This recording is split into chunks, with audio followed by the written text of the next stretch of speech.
영화관에서 오문희를 보는 내내 눈을 의심해야만 했습니다. 세상에 이게 정말 2020년의 영화인가? 하는 의문이 들었기 때문입니다. 최근 저는 오케이 마담을 비판하며 그 코미디가 정교하지 않음을 지적했고 시대와 어울리지 않는 촌스러움을 언급했지만 오문희를 보고 있자면 오케이 마담이 그렇게 선녀처럼 보일 수가 없습니다. 연기 경력 59년이라는 원로 배우 남훈이가 열연을 펼치고 이희준이라는 뛰어난 배우가 연기력을 폭발시키지만 정작 이 영화를 멱살 잡고 캐리하기에는 이 영화의 상태가 너무나 절망적입니다. 이건 허장강, 말론 브란도가 다시 와도 안 됩니다. 장르의 다양성이라는 측면에서 이러한 가족 드라마, 코미디, 수사 활극과 같은 이야기를 보는 것은 환영할 만한 일입니다. 영화가 다루고 있는 소재들도 저는 나쁘지 않았다고 생각합니다. 문제는 그걸 드러내는 방식과 완성도에 있습니다. 결국 모든 문제는 그런 것이죠. 적은 비용으로 만든 영화, 조악한 환경에서 찍은 장면들에도 재능과 총기를 느낄 수 있는 경우가 있습니다. 장비와 인력의 한계가 명확해서 스크린에 묘사된 화면의 기술적인 면은 떨어지더라도 소재와 이야기를 어떻게 다루느냐에 따라 극복 가능한 부분이 있기 때문입니다. 오문희는 그런 부분에서 굉장히 떨어지는 영화입니다. 배우들의 연기를 제외하면 연출, 편집, CG, 전개는 물론이고 소재의 활용, 소재를 대하는 태도, 또 사회정치적 문제를 대하는 데 있어서의 무성의함이 눈에 밟힙니다. 단순히 못 만들었다고 보기 어려울 정도로 총체적 난국이죠. 트랙도 형편없고 추리도 거의 필요하지 않은 수준입니다. 보는 내내 이 영화를 만들기 위해 고생한 배우들과 스태프들이 걱정되고 안타깝더라고요. 고생한 만큼 결과물이 나오지 않는 것은 아쉬운 일입니다. 안일한 기획과 연출 방식이 이 영화를 망친 주범이라고 저는 생각합니다. 59년 연기 인생에 처음으로 액션을 펼쳤다는 남훈이의 활약이 돋보인 작품 오문희 리뷰입니다. 여러분 이제부터는 치명적인 스포일러가 포함되어 있습니다. 감상에 주의하시길 바랍니다. 아울러 저는 철저한 비판을 목적으로 리뷰하고 있습니다. 그럼 리뷰 시작합니다. 오문희는 가족의 갈등과 화해, 사랑을 그린 영화입니다. 그리고 그게 중심에는 두원이 있습니다. 이희준이 연기한 두원은 불같은 성격을 지닌 중년 남성으로 보험사에서 일하는 사람이기도 합니다. 그에게는 3년 전부터 치매를 앓고 있는 오문희라는 이름의 어머니가 있고 7살 어린 딸아이 보미도 있습니다. 아내도 있었지만 지금은 떠난 상태죠. 설정부터 짠하다고 해야 할까요? 저는 두원을 보는 순간 공감과 연민이 동시에 느껴졌습니다. 하나만 해도 어려운 일입니다. 7살 어린아이를 키우는 것만 해도 어려운 일이고 치매를 앓는 노모를 봉양하는 것만으로도 충분히 어려운 일입니다. 양쪽을 다 신경 써야 하는 두원의 상황과 입장을 생각해보면 두원의 신경이 날카로운 것도 감정이 격한 것도 충분히 납득할 수 있습니다. 어떤 의미에서 두원이라는 캐릭터는 스테레오타입에 속하면서도 영화 내내 감정을 격하게 드러내며 피로도를 증가시키는 인물입니다. 두원은 어머니에 대한 원망을 품고 있으면서도 어머니를 결코 저버리지 못합니다. 딸을 극진히 사랑하면서도 정작 일이 우선인 모습을 보여줍니다. 누구보다도 이치에 밝은 보험사 직원이면서도 경찰 선배에게 부탁을 할 때는 너무 쉽게 휘둘리는 모습을 보입니다. 감정이 앞서서 큰 소리를 치다가도 금방 눈물을 흘리곤 합니다. 두원이라는 캐릭터가 지닌 이런 이중적인 면모는 자칫 캐릭터를 엉터리로 보이게 만들 수 있는 요소라고 생각합니다. 이런 두원이 설득력을 지니는 것은 이희준의 공입니다. 이희준의 연기를 보고 있으면 두원의 감정의 흐름이 보이는 것 같습니다. 이희준은 표정으로, 상황으로, 대사로 두원을 표현해서 두원이라는 인물에 설득당하도록 만듭니다. 아무리 영화가 엉망이어도 이희준은 진짜였습니다. 배우가 배역을 능가하고 있는 것입니다. 이희준의 연기가 배역을 능가했다면 남훈이의 연기는 연출을 극복하고 있습니다. 솔직히 말해서 이 영화에서 표현하는 오문희 캐릭터는 엉터리입니다. 물론 두원처럼 흔한 스테레오타입이죠. 억척같이 살아온 어머니, 아들을 결코 포기하지 않았던 어머니입니다. 그리고 지금은 치매에 걸린 상태죠. 문제는 이 치매를 다루는 태도입니다. 치매는 무서운 병이죠. 가족을 알아보지 못한다는 것, 아니, 제일 가까이에 있는 가족을 의심하게 되고 가족에게 공격적으로 변한다는 것이 가장 큰 충격일 것입니다. 너무나도 사랑하던 부모님이 더 이상 나를 알아보지 못하고 나를 오히려 의심하고 공격하고 화를 낸다고 생각해보면 그 아픔과 상처는 이루 말할 수 없을 것입니다. 특히 오문희의 문희처럼 정신이 오락가락하는 경우 제정신으로 돌아왔을 때 느끼는 자괴감과 모멸감은 이루 말할 수 없는 수준일 것입니다. 치매는 겪는 사람에게 그 가족에게 너무나 큰 상처를 주는 무섭고 아픈 병이라고 저는 생각합니다. 아픈 병, 여러 의미에서의 아픔을 치매는 담고 있습니다.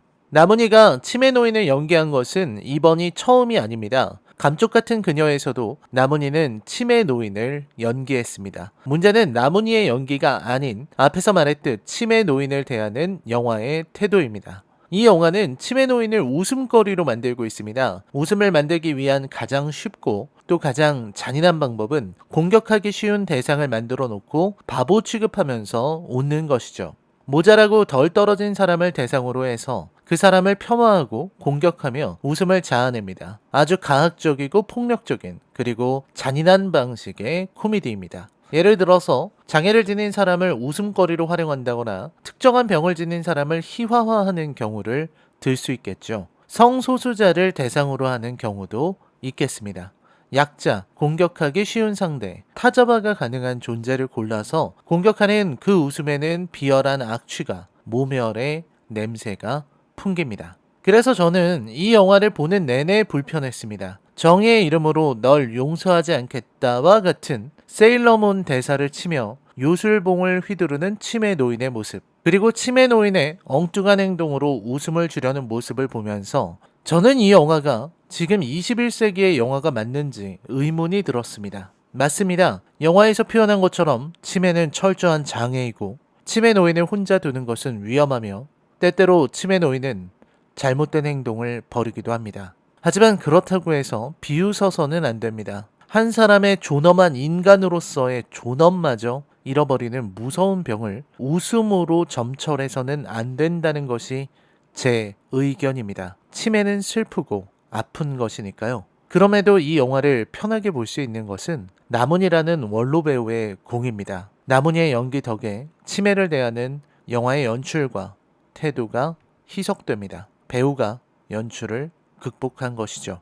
두원에게는 충격적인 사건이 벌어집니다. 밤거리에서 7살 어린이 보미가 뺑소니 사고를 당한 겁니다. 목격자는 치매를 앓고 있는 문희와 키우는 개 앵자뿐입니다. 당연히 문희는 아무런 도움을 주지 못합니다. 궁뎅이가 커요. 11시 55 같은 대사를 반복할 따름이죠. 금쪽 같은 새끼 보미가 큰 사고를 당하자 두원은 미쳐 날뜁니다. 피투성이가 된 보미는 의식불명 상태가 되었고 두원은 반드시 뺑소니범을 잡을 테니 그때는 꼭 깨어나라고 당부합니다. 영화는 농촌 코미디 수사극을 표방하고 있습니다. 실제로 두원은 문희와 함께 수사를 진행하긴 하지만 신통한 것은 없습니다. 이 영화는 전형적인 한국 영화의 클리셰 무능한 경찰을 답보하는 작품이죠. 두원은 자기와 친한 강형사에게 부탁을 거듭하지만 강형사는 자꾸만 이를 덮으려고 합니다. 보는 순간 강형사가 이상하다고 여겨질 만큼 강형사는 노골적으로 수사를 진행하지 않거나 아니면 수사를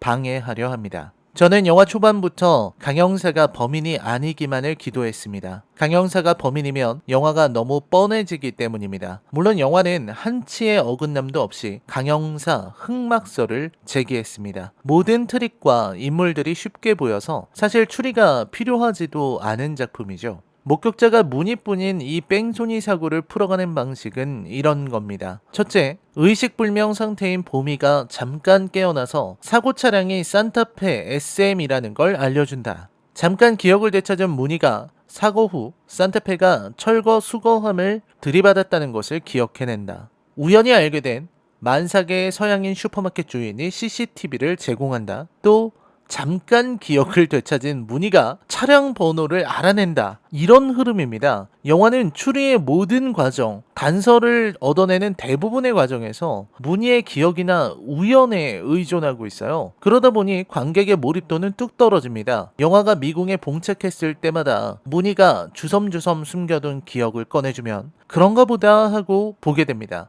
궁뎅이가 커요라는 대사는 산타페의 특징을 말한 것이고 11시 55는 차량 번호를 말하는 것이었습니다. 그리고 감쪽같이 사라진 자동차 범퍼 조각은 문희가 앵자가 사는 계집 뒤에 숨겨두었습니다. 세상에 뭐 이런 추리나 논리적 추론의 즐거움은 완전히 배제한 작품이죠. 게다가 문제의 해결책도 대부분 1차원적인 것들입니다. 어떤 장면들은 불편하게 보이기도 하고요. 코미디이기 때문에 경찰서에서 자주 난동을 부리는 식의 과장된 장면이야 이해할 수 있다고 생각합니다. 하지만 문희가 경찰서에서 난동을 부리는 장면도 문희의 손목에 수갑을 채우자 라면을 입에 물고 사방에 뿌리는 두원의 행동도 전혀 재미있지 않다는 것이 문제입니다. 불편함을 따지기 이전에 일단 재미가 없어요. 마찬가지로 어린이인 보미가 차에 치이는 그 끔찍한 장면을 몇 번이나 보여주는 영화의 무신경함에도 저는 진저리가 났습니다. 보미가 차에 치이는 CCTV를 보는 장면에서 분명히 두원은 괴로워합니다. 그 장면을 넣었다는 것은 영화의 감독이 된 스태프이든 배우든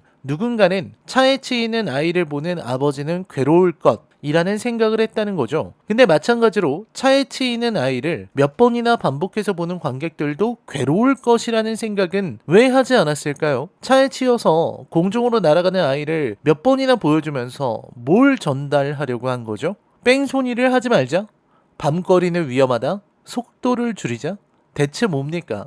영화 자체가 그리 잘 만들어지지 못하다 보니 영화는 계속해서 무리수만 남발합니다. 사실 이 영화의 주된 서사는 어머니를 원망하는 두원의 심리 변화에 있습니다. 어렸을 때부터 절대 자기를 포기하지 않았던 어머니이기에 두원 역시 절대로 어머니를 포기하지 않았습니다. 어머니 때문에 아내가 둘째를 유산하고 떠났지만 사실 문희가 그 일로 미안해하고 있다는 것도 알기 때문에 화도 나고 짜증도 나지만 한편으로는 문희를 극진히 모시는 효심도 보이는 것이죠. 문제는 그걸 표현하기 위해서 남발하는 플래시백에 있습니다. 앞에서 말했듯 추리의 과정이 사실 별 볼 일이 없기 때문에 시간을 질질 끌기 시작하는데 그 시간을 끄는 방법이 바로 회상의 남발인 겁니다. 원래 손가락이 6으로 태어나 육봉이라는 별명으로 불렸던 두원과 그런 두원에게 미안한 마음을 지닌 문희의 이야기가 길게 이어집니다. 마찬가지로 멧돼지 CG가 나오는 장면은 최악입니다. CG 자체가 2020년대 영화에서 나왔다고 보기에는 절망적인 수준입니다. 거의 자전차왕 엄복동의 CG를 보는 것 같은 인상을 주죠. 엄복동 이후 최악의 CG는 누가 뭐라고 해도 오문희의 멧돼지입니다. 물론 멧돼지가 압도적으로 괴이하기는 하지만 그 외에 교통사고 장면이라든지 중간에 삽입된 CG들의 수준이 하나같이 일관되게 나쁘다는 부분은 대단합니다.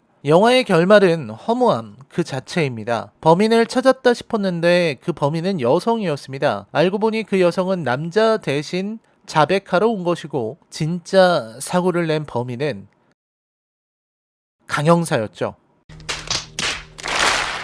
맙소사.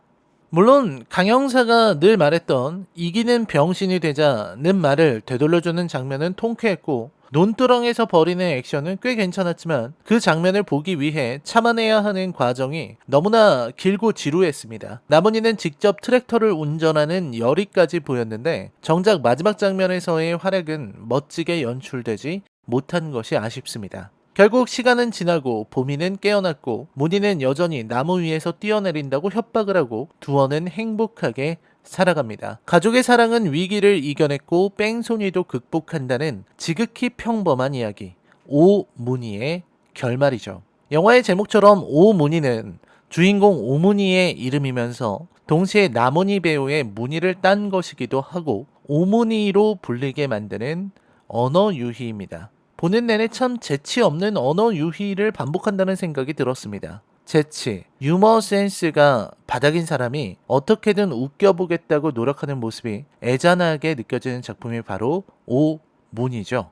심파를 노골적으로 드러내지 않았다는 점이 이 영화 최대의 장점이라고 하겠습니다. 그 외의 장점이라고는 배우들의 연기가 좋았다는 것밖에 없어요. 그 배우들의 연기를 보기 위해서 굳이 이 작품을 봐야 할 이유는 없다고 생각합니다. 올해 본 작품 중에서 최악이라는 소리를 듣지 않아도 될 이유가 있다면 올해 얼굴 없는 보스 감독판이 나왔고 또 미스터 주 사라진 VIP라는 불세출의 망작이 있었기 때문일 겁니다. 오 무늬에 대한 제 평점은 10점 만점에 2점입니다. 성의 없는 언어 유희만큼 성의 없는 영화 코로나가 아니었어도 이 영화가 설 자리는 없었을 거라고 생각합니다. 여전히 이런 안일한 기획으로 영화를 만든다는 사실도 대단하게 느껴지고요. 라이너의 컬처 쇼크 영화 리뷰는 계속됩니다. 저는 다음 리뷰에서 뵙겠습니다. 시청해주셔서 감사합니다. 안녕히 계십시오.